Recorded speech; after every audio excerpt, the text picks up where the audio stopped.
Welcome to Introverse.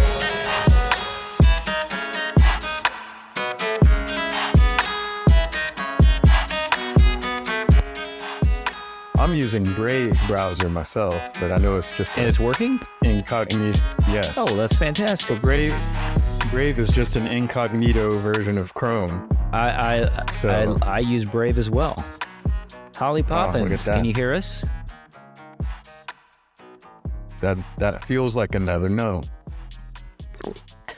That's the sense I get using the Force. It would be kind of funny if the entire episode is just us trying to figure out Holly's audio here. And there she goes again. She could be the quiet entertainer. Yes, literally. She's very quiet. Here she is. I can hear you. All right. She can hear. Yeah. She did it. The over-under on time limit, number of log-ons, we should have placed wager on that. We should have. Welcome, Hollipop, to the Introverse. Thank you. It's very ironic that the person who hates Google forced me to use Google to actually get on your podcast. But I don't. We just found out that we both use Brave. Yep. And I didn't realize you're a fellow Braver. Yes. I'm actually I was using Safari myself. Oh, well, that's the problem. Why you were using Safari. You've got to use a Google adjacent, either Google or Google adjacent browser. We don't support. So, no offense, Safari, whoever the people are watching, listening, but yeah, a lot of introverted people working at Safari. I'm sure. But, I don't use that browser at all. Hiding in the bushes there. It's odd. Is Holly introverted? Dustin thinks I'm ambivert. I on the Myers. What does that mean? On the Myers-Briggs test, I tested extrovert. I'm like the most extroverted. I'm the most introverted extrovert there is. And ambivert means you have qualities of both. You have both introversion and extroversion. I'm sorry, Darcy's distracting me. So I have to say, there's a lot of activity over there. yeah, I would say there's a party happening over there. Clearly extroverted. A puppy party. Yeah. Yes, it's a puppy party.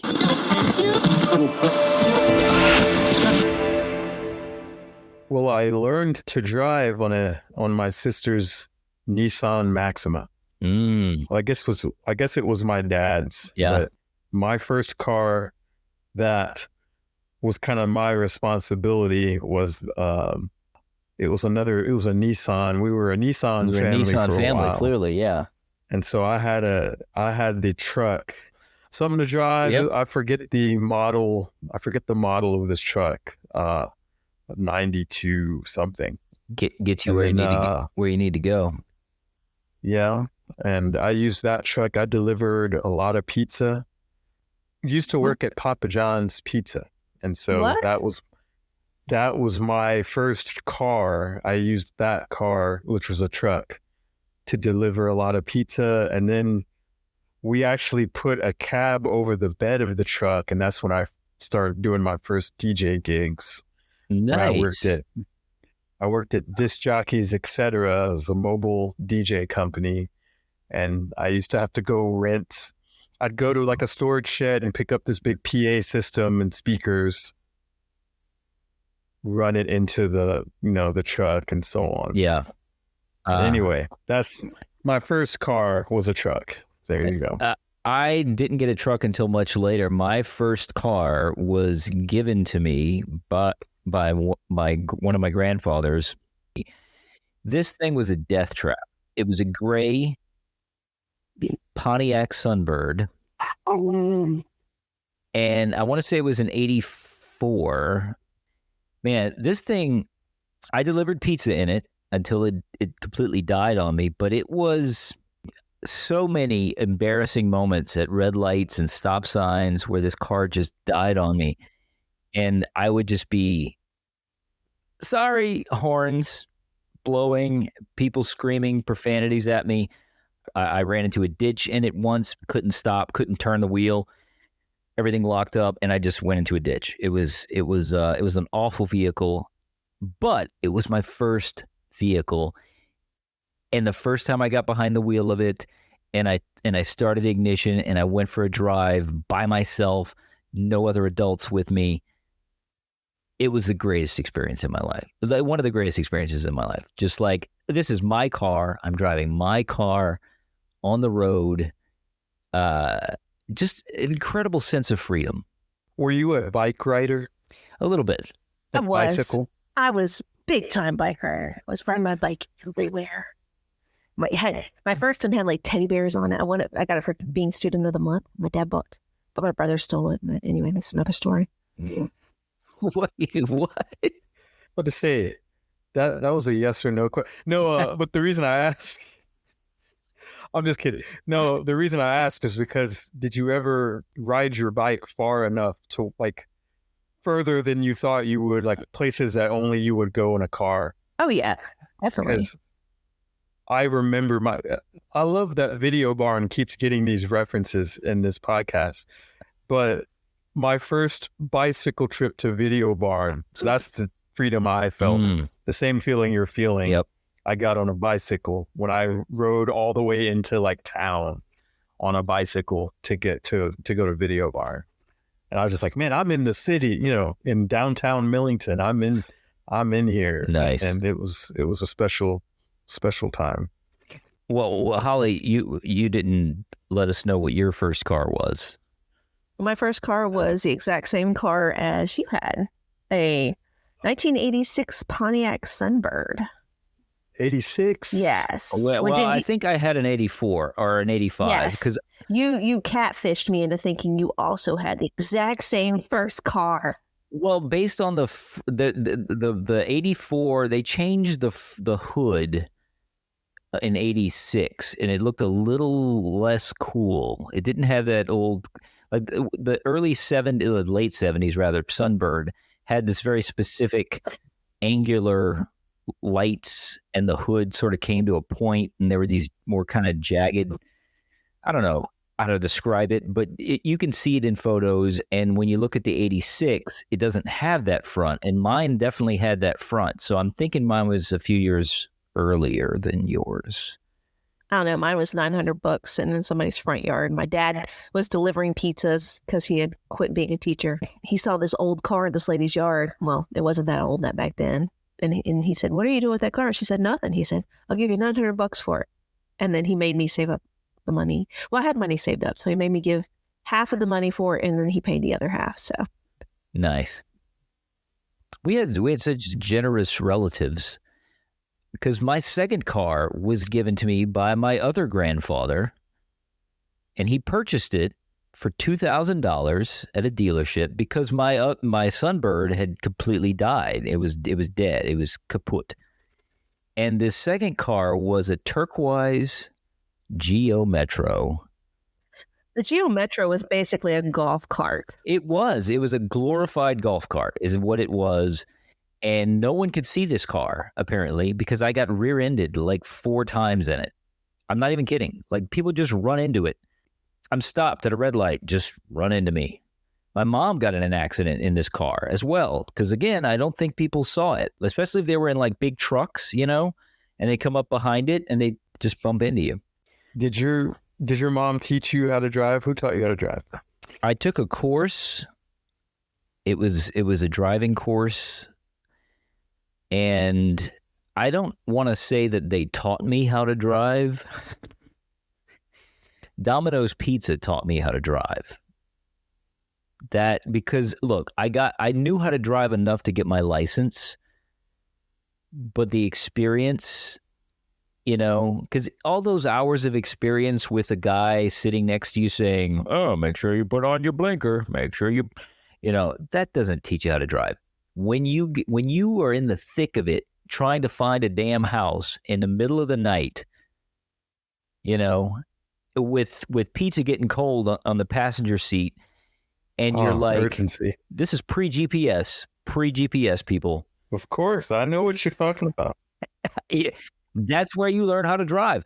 Man, I Domino's was I hated it. It was a horrible job, but I learned how to drive in those 6 months. Yeah. 6 months. Yeah. That's not bad. That's not bad. Were you, okay, yeah, I'm trying to picture your area. It's kind of like, it's more rural. It was, Is yes. it not? Yeah, it was Okay. rural. I mean, a lot of suburban. It still is very rural. It is. I mean, there's suburban, there's neighborhoods. It's not like farm country, but there, the areas I was delivering in, it would alternate between super high end, rich, wealthy people to like, I'm getting attacked by a pit bull and I don't know if I'm going to survive the night, but it's I guess I'm the only one that was a truck driver. Yes. Well, I have a truck now. I bought a truck in 2002, and then I traded it in. Okay. Yeah, truck life isn't for everyone. I have learned, look, right now I have an SUV, and I prefer that much. Like you can still put DJ gear in it, but no one asks you to move stuff. Well, actually, I take that back. I still move a lot for a lot of people, but it's not as like, I don't move a lot of randos, people's stuff. Right. Just people that you meet are like, oh, you have a truck? I'm moving next week. Yeah. Yeah. That's kind of how it goes. That's why you're think you're introverts, meeting a actually, friend. because you have trucks. So you try not to let people know much about you, like what kind of vehicle you drive. This stunted my social growth. It's like, yeah, I used to talk to people all the time, and then I started driving a truck, and I just disappeared until I got an SUV. And now I'm trying to get back out. I would agree with that, except for the fact that my last vehicles were trucks. My first, I had cars all the way until college, and then I got my first SUV. I got a blue Mazda Tribute, which I loved the shit out of that vehicle. That was my favorite. That was the first vehicle that I bought with my own money. That was like the one that I wanted. It was that I could afford. I'll say that. I actually dated you because you had a truck. I needed some things moved, and I'm like, oh, you got a truck? No. Oh, that reminds me of something you said a little bit ago. You said he catfished you into believing you had the same year car. Yeah, I know. I thought it was kismet. We both worked at pizza places. We both had a 1986 Sunbird. I'm like, oh my God, what are the odds of that? It's meant to be. And then he just now dropped this huge bomb. It's going to totally affect our relationship. It's still the same car. It's a 2-year difference. I mean, come on. It's a big difference. 2 years. I thought it was the exact same year. And I thought it was like the same color too. No, I had a gray one. Oh, well, that's total.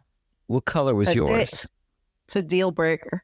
What color was yours? It was like rust. I don't know. It was rusty. It was sitting in somebody's yard for years. Yeah, it was you like... You couldn't tell what color it was? I don't know what color it was, but I thought yours was rusty too. No, mine was gray. It had some rust spots on it. I guess that works. But I have a question. Okay. Since you're talking about trucks. Okay. Hey, Greg, I wonder if you're guilty of this too. But you know how like guys will stalk their ex-girlfriends and all that stuff online, oh, what's she up to? And girls will stalk their ex, what's he up to? Dustin doesn't do that. He stalks his truck. He'll go on like his Carfax emails come in and he'll say, do you know how many miles they put on my truck now? It's like he can't get over his old truck. He needs to move on. Do you have that same problem? Is it a problem? I think so. He's too obsessed with him. It's not. Is he hurting anybody? It's not an obsession. Not yet. It could eventually get to that point. The guy who bought my other truck. Okay, so I had a 2006 Chevy Colorado. It was a gray. Okay. And it had nothing to do with my original Sunbird gray. Totally different gray. Okay. But this guy has been having my truck for, 3 years now. And every time he takes it in to get serviced, I get an email because he hasn't switched over, I guess, the Carfax information. Mm. So I still get Carfax emails about my 2006 Chevy Colorado, and it'll show me the mileage, and it'll show me the condition it's in and how much it's worth. And so I just happened to mention it to my wife a couple of times. Multiple times. Every time you get an email, you get it. You have any miles it has on it now? It's got 113,000 miles on it now. I hope they use the right oil on that oil change. It might be, maybe it's time to let go, but I understand the years. My favorite car was the Toyota Highlander. Okay. And I had it. Every car I've had was a hand-me-down from my dad. Okay, but that car was the one that I took on the Mute Math tour, and so I've driven it all over the country. Nice. Like I've been everywhere in that car. It's got some miles on it, and so it finally died. It at its death, it had like over 250,000 miles on it, but I didn't take good care of it as far as oil changes. I don't know, man. 200,000 miles, like over 200,000 miles is pretty good. That's a pretty good life. She lived a good life, Greg. It was a good life. So do you visit the scrapyard where she is now occasionally? Is that? No. That's flowers. Why I say maybe it's time to let go. I don't, I watched it get towed away, and I had a little moment to myself to think about it. But the 4Runner I drive now looks very much like that Highlander, and so sometimes you squint and you're like, yeah. Sometimes I think it's the same car. It's the same color. It's the same everything. It's another black SUV Toyota. So I have, yeah. You have a type. It feels like you have a type.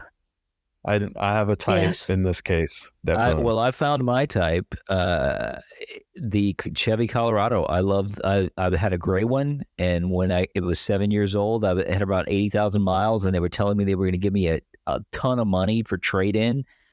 I'm like, well, you know what? I'm going to buy a 2022. I bought a brand new one.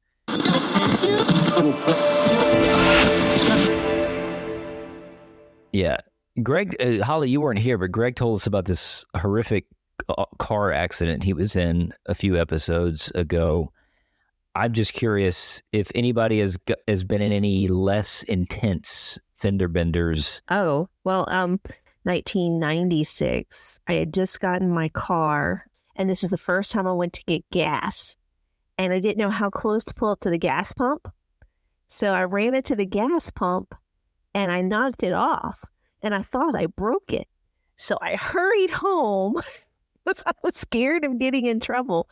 I hurried home, parked the car, took the license plates of my car because I thought somebody was going to identify my car and turn me into the police, and I was going to go to jail for the rest of my life. I was so scared of that I was trying to hide my crime. I know. Wow. Hit and run. And I don't think I even broke it. You had the criminal mentality to drive it home and take off the license plate. That is espionage. That's some Jason Bourne. I watched a lot of movies, okay? Clearly. Which movie? Hold on. Which movie taught you to do that? I gotta know. I can't remember. I just remember seeing it on some movies. It's in there. And so I just took off the license plate so I couldn't get caught. Wow. Interesting. I can honestly say I've never done that. I've never taken. I have run into a gas pump before, though.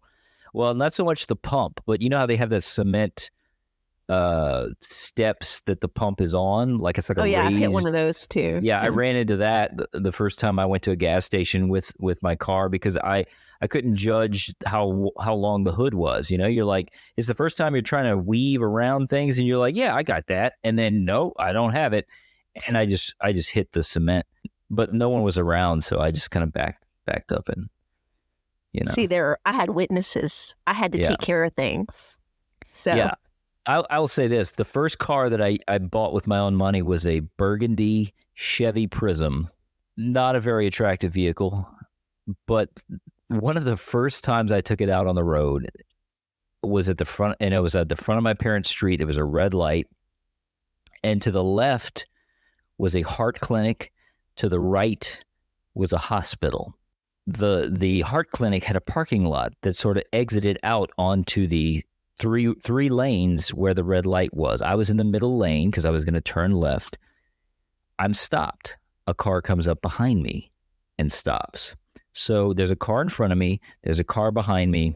Another car comes in the right lane. So I'm pretty much boxed in other than the left lane, which is going the opposite direction. An elderly man begins to back out of the parking lot from the heart clinic. And this man, as I begin to realize, is both blind and deaf. Because I see him backing up and he's continuing. Hold on, literally? Are we saying I'm saying literally because Can't be. I'm saying literally because he's not seeing that my car is behind him. And I sit on my horn because I realize what's happening, that he's just backing up, backing up. And he's not stopping. And so he's feet away from my vehicle. So I'm on my horn. I'm sitting on my horn, and I can't do anything. I'm surrounded by vehicles every which way. So I'm like, I can't back up. I can't go forward.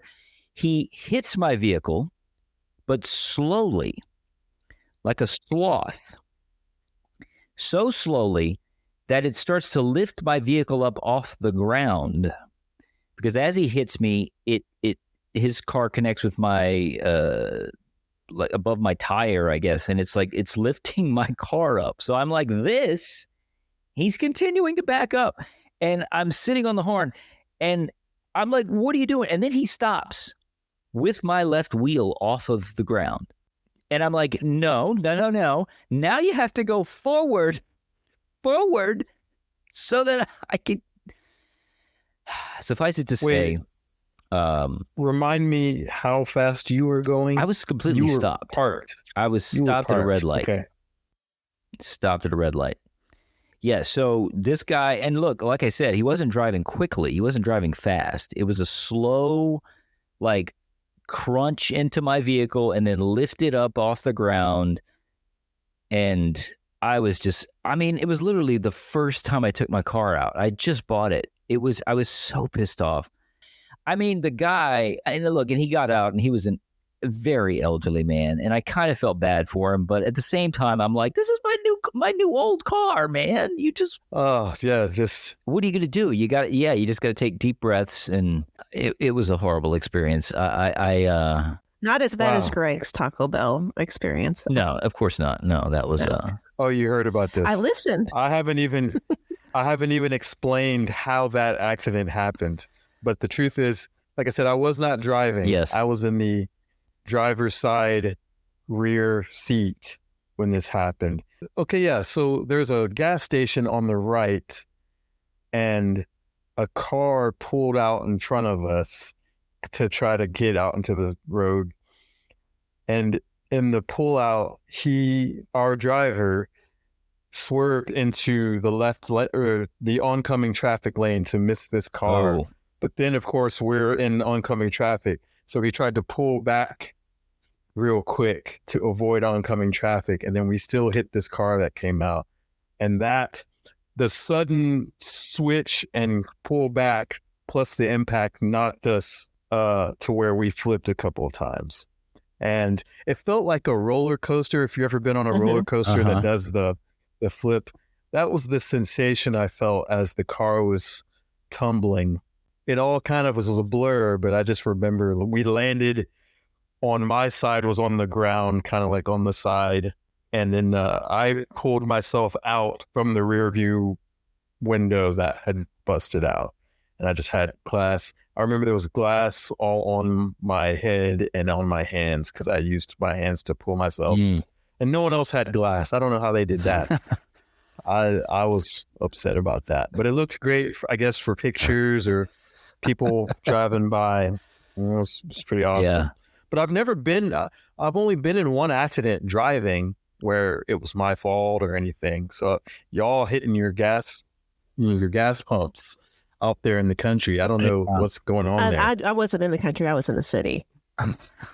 Oh, okay. So there were a lot of that makes it better, I guess. I was swamp adjacent. I learned to drive. So my driver's ed was just driving around a block in like the woods of Millington, Tennessee. So I didn't learn how to parallel park until I had to deliver for FedEx. And they make you take a separate driving course. And I had to drive backwards in between cones in this huge Sprinter van. And they have a very good instruction on how to parallel park. That's really helped my driving since I took the FedEx course. I need to take that course. Did they give it to just regular people who need to learn to parallel park? I don't know the answer to that, but definitely maybe they should. That's another source of income, maybe. Yeah, Holly's very thorough. Holly's had some parallel park issues.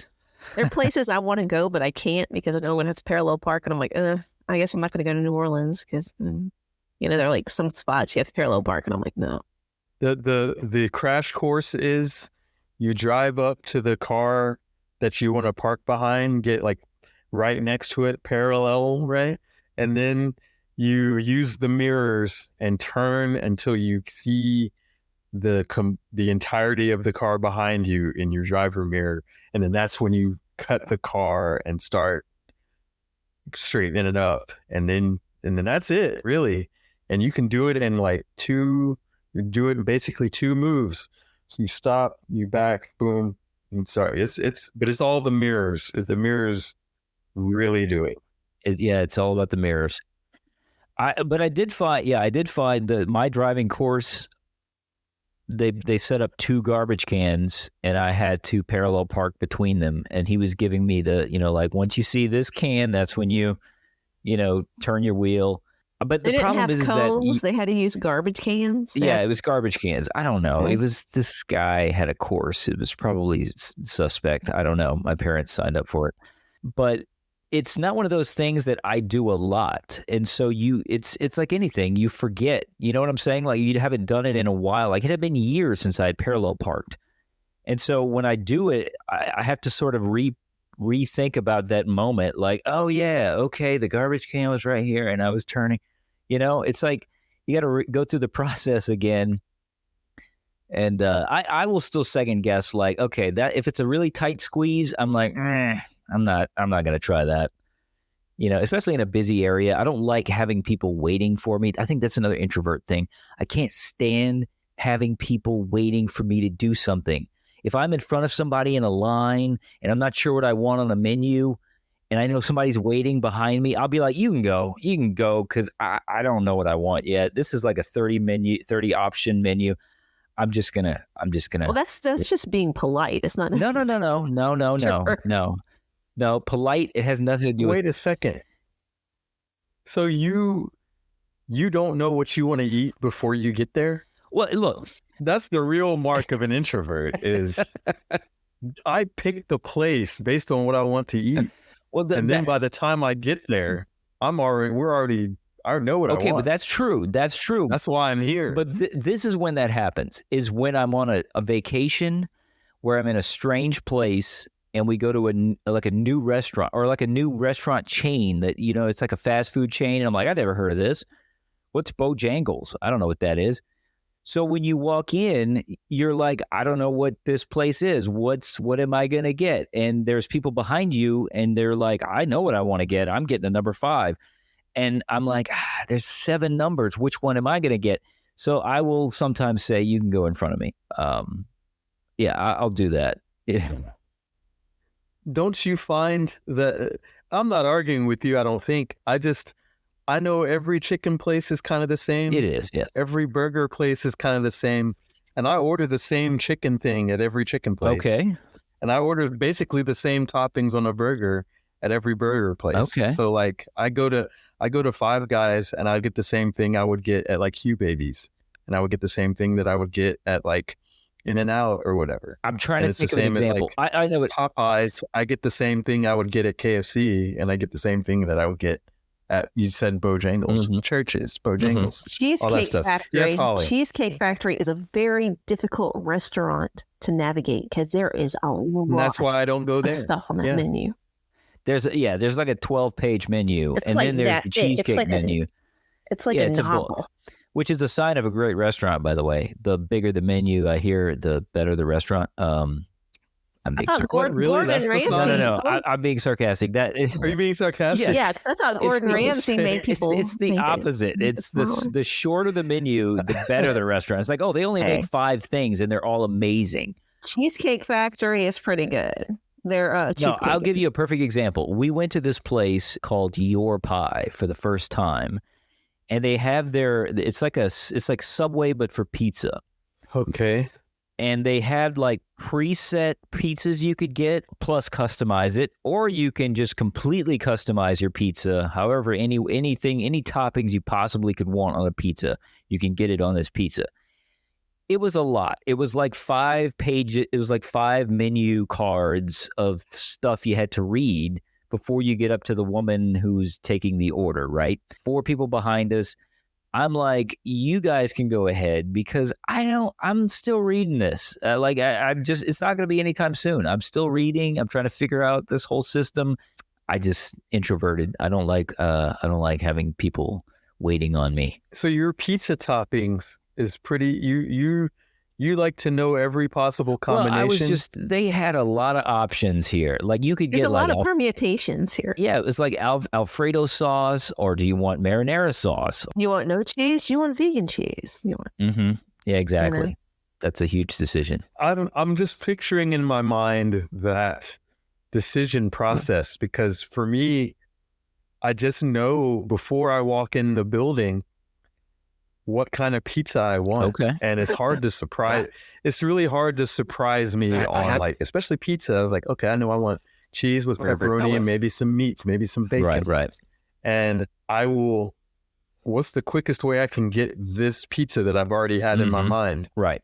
But you've never been to a place where the menu surprised you so much so that you weren't sure if that was what you went and thought you wanted one thing, but then you decided you wanted another.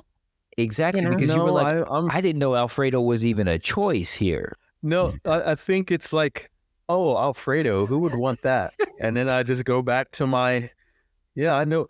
And here's the other thing, especially if I'm the one spending the money, and that is part of it. Yes. If I'm spending the money, I have to know beyond a shadow of a doubt that what I get, I'm going to like. Okay.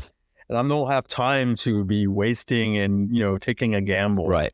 Because I have a very finite amount of dollars to spend on this pizza. And I need to know that when I give you this precious money that I earned with my blood, sweat, and tears, that what you give me, I'm not going to wonder, like, am I going to like this or not? I need to have a very tried and true pizza. You need to know that it's the one. I feel like, Greg, you sound like you're the same way with women as you are with food. You have to know it's the one before you go for it. That was quite the reach. And so let me just explain this to you. I've been listening to this podcast. I haven't brought up women every podcast or even... No, it's the peanut butter podcast. One. Like you wouldn't date a woman that liked peanut butter. I didn't say that. Although if she did like peanut butter... then why waste my time? So no, I really feel like, I've waited this long. I should be able to still have options and enjoy just know what I want. Mm-hmm. Yeah. I know what I want. Yeah. And whether it's burger toppings, pizza toppings, or women, they're all the same, right? Yeah. It's the exact same thing. Yeah. Choosing a woman to date is just like choosing a pizza topping, according to Holly. I can find out what I want. I know what I want, and why settle? Yeah, that's right. Why jump around? That's right. And take a chance. But I'm curious though. Do you ever experiment with food? Like if you are in a place or you go into a restaurant that you've never been to before that may have a different type of cuisine that you're not as accustomed to. Or do you ever experiment with food where you're like, oh, I've never had this. Let me try this. No, not personally, not with my own money. Okay. So again, if I'm spending my money, I will just go to a place that I know what I want. Now, I do try new things, but it's usually calculated, educated guesses. Gotcha. If I go grocery shopping and I want to try a new brand of something, it's a new brand of something that I always get. I'll try, oh, I always get this type of chicken breast, but I'm going to, I might try a different brand, but it's still chicken breast at the end of the day. Right.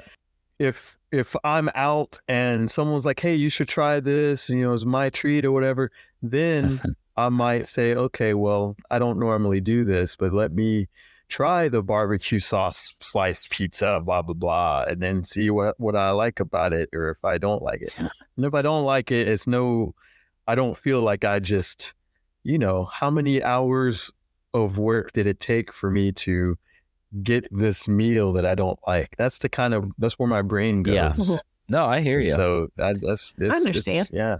Yeah. Okay, so like I went to a sushi place a couple of weeks ago, and it's a place I'd never been. Someone invited me to this spot, and I didn't know. And again, a new place, I'm already Googling the menu. I'm looking and I'm trying to figure out, what do I want to do before I even get in the door, before I even do that. And when I sat down, I already had like an idea, but then I will allow for the server, oh yeah, we have this, blah, blah, blah. And I'll just say, hey, what about this? And it'll be the thing that I already researched. And they'll say, oh, well, yeah, this is blah, blah, blah, blah. But, we also have yada, yada. I have my mind and my taste buds set, but I can be made to change my mind. Yeah, but you put in the prep work ahead of time. I put in prep work, and I just, I mean, so you hear that, ladies? I can be made to change my mind. But you got to match up with my research. No peanut butter, damn it. No peanut butter. No peanut butter. That's going to be my legacy for peanut butter loving women everywhere. That's too bad. That's too bad. Yeah. No, I agree with you. I am very much that way. Most of the time, if I find something I really love in a restaurant, that will become my go-to until I get an order that isn't up to par. Because that's happened to me before, where it's like, okay, this is my dish that I get at this place. It's perfect. It's fantastic. And then one time you get it and it's like, did they change the chef? And so I will be encouraged next time I go to the place to try something different. But if I'm at a new place and I haven't tried anything there, I'm usually pretty adventurous, and I'll try to find something that, you know. Oh, we had to be adventurous in Italy. Oh, We couldn't speak Italian, and we were just walking because we got on the wrong bus. We had no idea what we were doing, so we ended up in the middle of nowhere. So we started walking, and we were hungry. Well, we thought we were in the middle of nowhere because we were in Rome, and we people who didn't know lived where we there were. knew where they were. It was just we were kind of oblivious to. So we just got off the bus at this place that we thought we were supposed to be, but we realized it wasn't the right place. And then we saw, oh, there's a restaurant right there. So we walked. We looked at the reviews. Oh, this has got 5 stars. Let's go. Yeah. It was great reviews. We went in, and I'm like, oh, well, shrimp tacos or fish tacos. That looks good. So I got the fish tacos, but it was all raw food. He ordered shrimp scampi, thinking he was going to get shrimp scampi, and everything was raw. It was a gelatinous mess. It was just jellied raw shrimp. It was a raw food restaurant. Yeah, it was specifically, I don't know what they call that, but it was everything was raw. Or just lightly seared, I'll say. Because my shrimp weren't gray. They looked like they had some sort of heat applied to them, but they were ice cold when I ate them. It was weird. It was a weird restaurant. It was a weird experience, but I ate some of Holly's raw fish tacos, and it wasn't horrible. I'll admit to I was hungry the night we got married because that was our wedding dinner. Yeah, that was our wedding night dinner. It's a bunch of raw. Did you get married in Italy? In Rome, yes. Yeah. Mm-hmm. Okay. Yeah. Bilingual, are you? Oh, yes. We speak both. No. I speak Cajun and English. Yeah, we were fish out of water, literally, in Italy. But it was fun. Yeah, we had a good time. It was a good time. Not me. Never been to Italy. Yeah. I'm interested in learning other languages, though, but, one thing at a time. Yeah. I even got on Duolingo before we went, and it didn't stick. We tried. We tried to do, they said Duolingo is a great app. You'll learn a second language in just a handful of months. and I started playing. It's like games. You have to guess, like, oh, this is this word. And then, and then you have to match things. But I feel like you can't learn it unless you're speaking it. Like you actually have to say the words out loud. And I would be playing with this app at work or at a restaurant, and you're not going to be, screaming Italian words in the middle of Pizza Hut, So even though it would make sense because of the pizza, that would be the one place you probably could do it. Pizza. I think that's the one. Pizza. Lasagna. We did eat at the world's oldest pizza place. And, that's right. We Naples. Did. We went to Naples and ate at the world's oldest. It's supposedly... And Dustin ordered a gross pizza. No, it was great. It had oranges on it. It had orange slices on it. So you'll like this, Greg. Okay. I didn't realize it had orange slices because the menu was in Italian, but I ordered the pizza, and when it came to me, it had orange slices on it, and I was like, okay, surely there was a mistake. I don't think I ordered one with orange slices, but I did, and it was delicious. I'm not even kidding. It was a delicious. You didn't like it. Holly is shaking her head. I thought it was great. I got the margarita pizza, and it was really good. Yeah. Yeah. So full circle back to pizza. It's just cheese and sauce. Back to pizza. Yeah. Pinky Ring Pizza in Madison. Had a very lovely date there, and that was our last date. It's too bad. So it is what it is. Did she like peanut butter? Probably. You know what? She probably did. That's probably. Sometimes you can sense these things. I got to go back and listen to that episode. Did I really come down hard on the peanut butter? I don't know. Yes, you did. I thought I came down. I thought I was more critical of peanut butter versus peanut butter loving women. But I'm not a huge fan of peanut butter. So I mean, honestly, I get what you're saying. I mean, it's okay, but I'm not a huge peanut butter fan like you are. Like every morning drinking coffee and peanut butter sandwiches for breakfast. It's not every morning. Every weekend morning. It's on the weekends. I mean, that's a little much. This relationship is over. I didn't realize you didn't like I didn't say a word. I'm just sitting here. Peanut butter is the real cause of relationship problems. That's it. It's not finances or infidelity. Well, he needs to find somebody with peanut allergy. He needs to start going on those sites where people are allergic to peanuts. Wait, and I that's think a thing? Like it's a dating app for people who are I'm sure there's sites where people can talk about their peanut allergies and bond over them. I'm sure he can meet somebody. I'm sure it's not meant for dating, but I mean, it sounds incredibly predatory to just troll these these support groups for people who can't eat peanut butter. Yeah. I'm gonna hold off you on that become friends for first, and then you Right. That's how it works. Were y'all friends first? Kind of. Or did you meet on a dating app? We met on a dating app. But you honestly have to become friends first. Look, she was looking for band members on a dating app. Let's be honest. And I told her I could make music videos. I couldn't play any instruments. I couldn't be in her band. I said, but if you ever make a band, I can make the music videos. So that puts me in the in the category of interesting, right? And she agreed. So the rest is history. So business first. No. Friends first, you stay friends. Business, you can do business or business is concluded. It is what it is.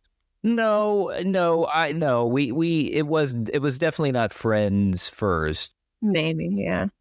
But I think over the course of our relationship, we have become the best of friends. I will say that, which I think is the best relationships.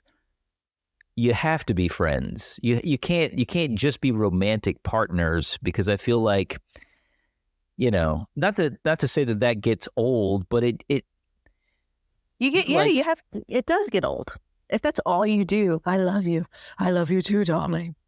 And make it out constantly, that would be boring, Well, speak for yourself.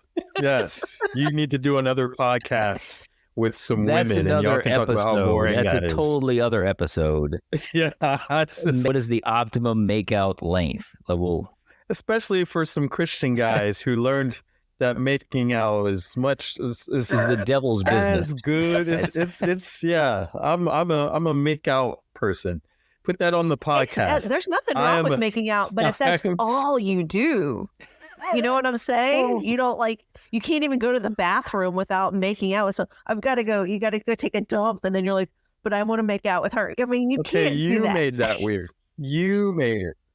Made that weird. You got to separate at some point. That was not on my mind. You got to separate us. I know it wasn't on your mind. I had to put it there. You have to separate at some point. And on that note, that's why making out with Holly. You don't have to, Robi, don't say anything. You don't have to agree or anything. I'm not saying. Blink if this is true. Making out with Holly is weird, I'm sure. Yes, because yes. Don't have to. Don't agree. To joke at inappropriate times. Don't say anything. Just blink if this is. I'm just messing with y'all. Y'all are cool. I do joke at inappropriate times. No, she jokes at appropriate times. It's because that's what makes it funnier most of the time, because it's like you shouldn't have just said that, but you did, and it's funny, so that works. It's on wax. Exactly. All right, guys. I know the beginning was a little weird because we were trying to get Holly's audio because I wasn't on there. Google because you've banned Google. I didn't ban it. It's not banned. You're like North Korea. You're like, you can't get on Google. But then you totally confused me because you're like, you have to get on Google. No. Google is the surveillance state. How am I North Korea? Google is North Korea. They are the ones surveilling everyone and selling the information.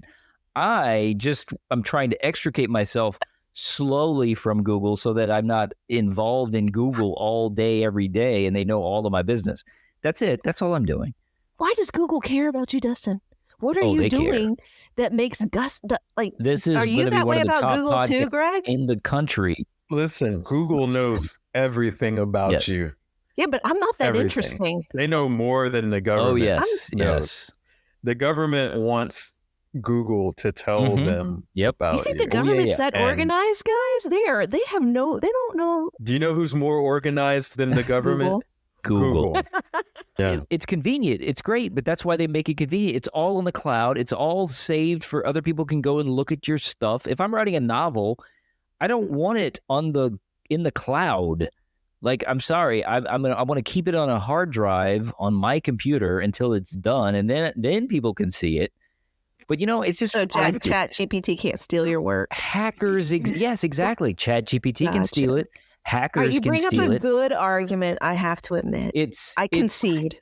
I just feel like it's so all-encompassing now, and we just kind of let it take over our lives, and I realized this when I went to buy a new phone. I was going to buy a new Samsung, and they basically turned the Samsung phone. The Android phones are Google phones Google now. Phone, yeah. They're Google phones, yeah. And so it is everywhere. And so I bought an iPhone for the first time because I'm like, well, at least Apple's not in bed with Google. And then, of course, right after I bought my phone, Apple is now getting in bed with Google. So yeah. I was about to say, who's almost as bad as Google is Apple. Yes. They've got those are the two companies just battling it out for control of us. Yeah. And but I'm in too deep, so I've already kind of given all my info, and that's right. It's so convenient out there to use. So I'm just like, well, I guess this is how liberty dies. Yep. So that's right, part of the problem. You will always be Greg Freeman. So that's I'm a free man. Thank you for that. That's I'm just saying, man. It doesn't matter what Google or Apple does. That's what I'm saying. Like, it doesn't matter. We it's all about how you feel, and I was starting to feel a little oppressed like there. We're not even allowed to have Alexa in the house. That's a different tech giant. That's Amazon, and so well, they have a lot of information too, but it's not as much as Google. Yeah. you can kind of still do a lot of stuff without Amazon in your life. But again, it's so convenient. It is. I would shop only on Amazon if I could. It's, dude, for introverts, it's super beneficial. It's perfect. I love going places. Amazon Life is amazing. You never have to leave the house. I like leaving the house. Yeah. Of course you do. That You're way an I can ambivert. go to the course store you and do. look at Yeah. Google. I really just leave the house to look at Google, so you don't know what I'm doing. Listen to that. Cheating on me with Google. I have no. Look at that. So many revelations in this devastating. podcast. I don't know. We went off several rails in this Yes. podcast. If Holly's on the Absolutely. podcast, that's why y'all don't want me on here. That's You're not true. always- That's absolutely not true. You I didn't need a want to better be on it. camera. And I think your daylight went away. And so Yeah, you were pitch you're black over there. Yeah, I you're in the dark. I'm very thought I was pitch mysterious, so black. Google doesn't know what I'm doing. Google definitely knows Oh, what they we're know. doing. Yeah, because it's this is no. they've been listening. I just like to spread the wealth. I don't like the monopolies. I feel like when the internet first started, we had all these options. You know who else likes to spread the wealth? Communist. What's wrong with communism? See, there's a lot of episodes. There's a lot of episodes that were sprung forth from this episode. Remember when the internet started and there were like 30 search engines? There was the. I'm trying to think of the other ones. Wow, they're all gone now. There was Yahoo. Yahoo, Bing, Dogpile. Ask AOL. Jeeves. Ask Jeeves. Jeeves. Jeez. Yeah. What was Those are the the main other ones. one? There was another big one before Google. Oh, I can't Google. think of the name of it. I think America Online had a search. Yeah, I just said America AOL. Online. Oh, AOL, She yes, said AOL. Compact. What was Excite? Excite, yes, that was one. Was that Yahoo? Was Excite just Yahoo? I don't Or did remember. Excite get bought by Yahoo? I could see the symbol, but I can't remember the name. There was another search engine I used all the time. But What did the anyway, symbol we look had like? all of these search engines, and you would go to different ones because you're like, well, this one's better for images, and this one's better for this, and this one's better for that. And, everybody kind of got some hits. And then some kind of way, Google took over everything. And then we had a bunch of online stores, right? And then now we've got Amazon took it. everybody Yeah. goes to one store. We've condensed the vastness of the internet to like 3 companies, which is kind of insane. We've created monopolies. Yeah, we did. We've created monsters. We are Dr. did. Frankenstein. We are all Frankensteins. Yeah. We're all culpable. And on that positive note, Good game, I'll say everybody. good game. Holly, All right. thanks so much for filling in for B. We look forward to having you guest on future episodes. We've got a whole idea of Holly coming in and asking us a question. Just briefly, because I will derail your podcast. She will derail the entire podcast if she comes in at the beginning. But yeah, but she'll come in and ask us a question that she's pondering, and then we'll give our introverted opinion on it. So she's got a whole list. As a dedicated listener to the Introverse, I value questions. you guys know your stuff. I value what you guys say. You seem like you got it together. if we're gonna sit around and be introverted, we might as well learn some stuff. Yeah. Yeah, exactly. We might actually at least pretend to know what we're talking about. So that's what I do. I just pretend.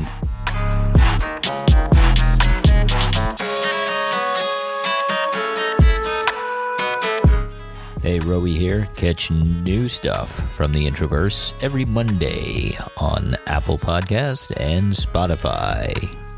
I think we're on YouTube as well. Check us out.